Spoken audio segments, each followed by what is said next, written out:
साथ नहीं देता। परिवार, नाते, रिश्ते, कुटुंब, कबीले सब मुझे छोड़ दिए। तब शंकर के मंदिर में जब आप बैठे हो या जल चढ़ा रहे हो तो वहां की जो रज है, वहां की जो मिट्टी है, वहां का जो कण है, वहां की जो रज है, मिट्टी है, उसको भी अगर अपने मस्तक पर चढ़ाओगे तो निश्चित है उस रज में ना जाने कौन सा शिव भक्त अपने मस्तक पर त्रिपुंड लगाकर आया होगा, शरीर पर भस्म लगाकर आया होगा। वो भस्म की कण जमीन पर गिरी होगी, वो कण जब हमारे शरीर पर लगेगी तो निश्चित है कि तुम्हारा दुख कटेगा जरूर, वो दुख समाप्त जरूर, दुख समाप्त।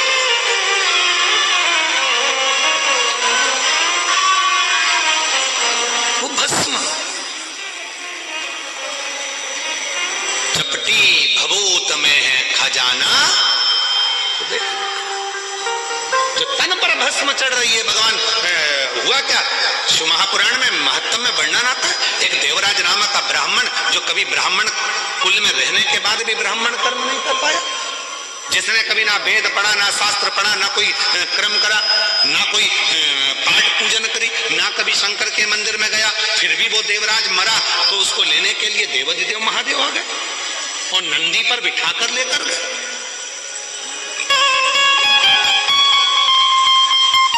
क्यों, किस लिए,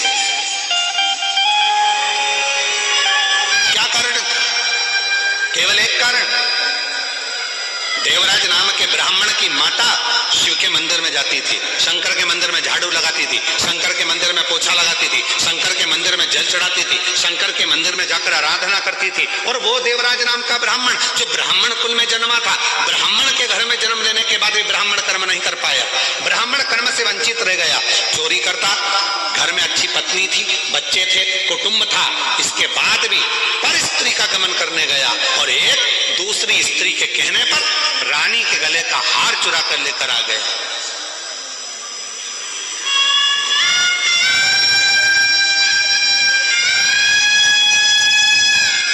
और वो हार जो रानी के गले का चुरा कर लाया, दूध पीछे पड़े, शरीर में ताप पड़ने लगा, बुखार आने लगा, कहां जाऊं? शंकर का एक टूटा सा मंदिर था, शिवालय था, उसमें जाकर छुप कर बैठ गया। दूत ढूंढते रहे, वो शिवालय में बैठा हुआ है और कांप रहा है। और उसी शिवालय में शिव महापुराण की कथा चल रही थी, कथा उसके कानों में पड़ी। जैसे ही महादेव का नाम लिया गया, हर हर महादेव कहा गया, बोलते से देवराज के सिर में दर्द हो रहा था, बाहर निकल गया, बेलपत्र के वृक्ष की छांव में, बेलपत्र के वृक्ष की छांव में उसने अपने प्राणों को त्याग दिए। और जैसे ही प्राण त्यागे, मेरे वो घरदानी उसको नंदी पर बिठाकर ले जा रहे हैं। देवराज ने प्रश्न कर दिया कि मेरे जैसा पापी जिसने ना कभी भजन करा, ना संकीर्तन करा, ना कीर्तन करा, ना मंदिर में जल चढ़ाया, ना कभी मंदिर में दीप जलाया, ना कभी मंदिर में आराधना करी, ना मंदिर में कभी साधना करी, ना मैंने कोई मंत्र पढ़ा, ना वेद पढ़ा, ना शास्त्र पढ़ा, और मेरे जैसे पापी का उद्धार आपने कर दिया, ऐसा मैंने करा क्या? तब भगवान देवाधिदेव महादेव ने डमरू का नाद कर कर कहा, देवराज तूने कुछ नहीं करा, पर तेरी माता मंदिर जाती थी, जल चढ़ाती थी, और जब घर आती थी उसके शरीर में,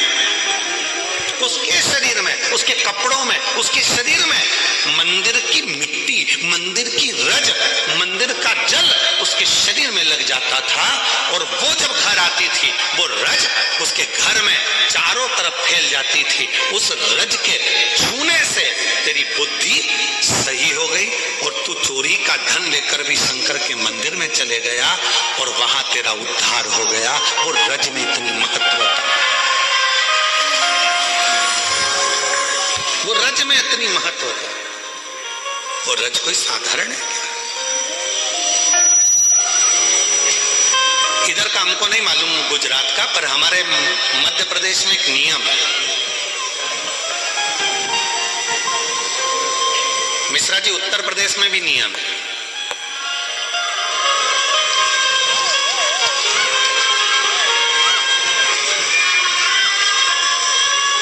इधर गुजरात का छोटू भाई हमको नहीं मालूम है, परंतु हमारे उधर मध्य प्रदेश में, उत्तर प्रदेश में, सेंगर जी तुम कहाँ के हो हमें नहीं मालूम, तुम भी उत्तर प्रदेश के हो क्या? हाँ, तो तुम्हारे कोई मालूम होगा।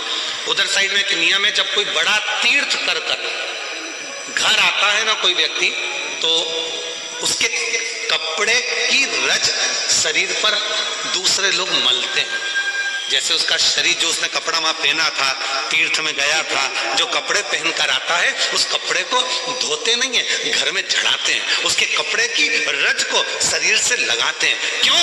हम तो बद्रीनाथ नहीं गए, हम केदारनाथ नहीं गए, हम अमरनाथ नहीं गए, हम सोमनाथ नहीं गए, हम द्वारका नहीं गए, हम रामेश्वरम नहीं गए, हम जगन्नाथ नहीं गए, पर जो होकर आया है उसके कपड़े में जो रज लगी होगी वो मंदिर की ही तो रज होगी। जब हमारे शरीर से लगेगी तो हम जैसे जीवों का भी कल्याण कर देगी, इसलिए उस रज को लगा, रज को लगा।